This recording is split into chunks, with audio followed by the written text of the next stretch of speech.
యేసుక్రీస్తునందు ప్రియమైన సహోదరి సహోదరులారా, తల్లి నీడలో వాక్య సందేశ కార్యక్రమానికి మీకందరికీ స్వాగతం, సుస్వాగతం.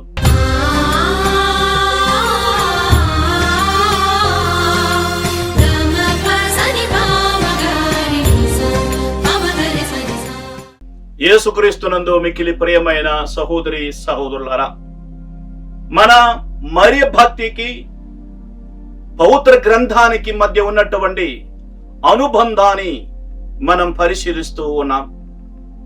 మంగళవార్త జపములోని మొదటి భాగం గురించి నిన్న మనం తెలుసుకున్నాం.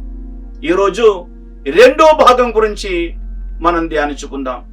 రెండో భాగములో పరిశుద్ధ మరియమ్మ సర్వేశ్వరుని మాత, పాపాత్మలమైన మా కొరకు ఇప్పుడును మా మరణ సమయమందును ప్రార్థించండి అని మనం చెబుతూ ఉంటాము. మొట్టమొదటిగా తల్లి మరియమ్మను మనం పరిశుద్ధ మరియమ్మ అని పిలుస్తున్నాం. ఎందుకంటే నిష్కళంకంగా జన్మించినటువంటి, పాపపు మచ్చలు లేకుండా జన్మించినటువంటి దేవుని తల్లి పరిశుద్ధ మరియమ్మ కాబట్టి ఆమెను పరిశుద్ధ మరియమ్మ అని మనం పిలుస్తూ ఉంటాము. రెండవదిగా సర్వేశ్వరుని మాత అని మనం పిలుస్తూ ఉన్నాం.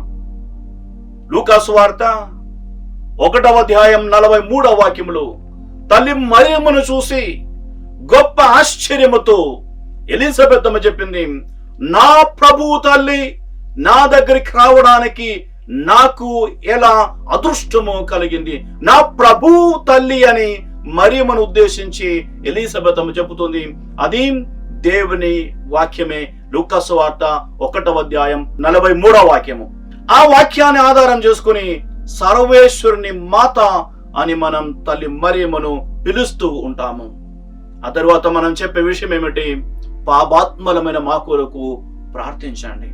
మనమందరం పాపాత్మలమే కావున పాపము లేకుండా జన్మించినటువంటి, పాపము లేకుండా జీవించినటువంటి తల్లి మరియమ్మ సహాయం మనం కోరుతూ ఉంటాము.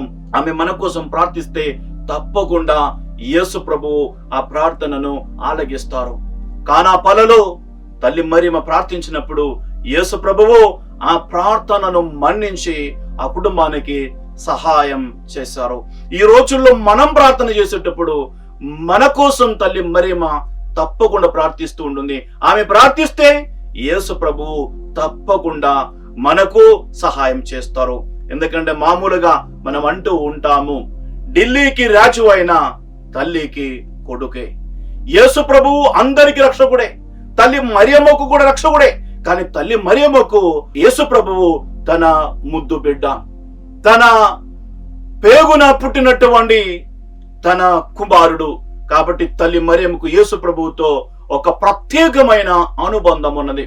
కావున తల్లి మరియమ్మ ప్రార్థిస్తే తప్పకుండా యేసు ప్రభువు మన జీవితంలో అద్భుతాలు చేస్తారు, ఘనకార్యాలు చేస్తారు. ఈ విశ్వాసంతో మనం అంటూ ఉంటాము, మా కోసం ప్రార్థించండి. మనకు తెలిసిన వాళ్లను, ప్రార్థించే వాళ్లను కలిస్తే మనం చెప్తూ ఉంటాము కదా, మా కోసం ప్రార్థించండి, నా కోసం ప్రార్థించండి అని. అందుకు తల్లి మరియమ్మతో మనం అలా ప్రార్థించడం ఎంత మాత్రము తప్పు కాదు. అది సమంజసమే. దేవుని వాక్యం మీద ఆధారపడినటువంటి ఒక ప్రార్థనా విధానం.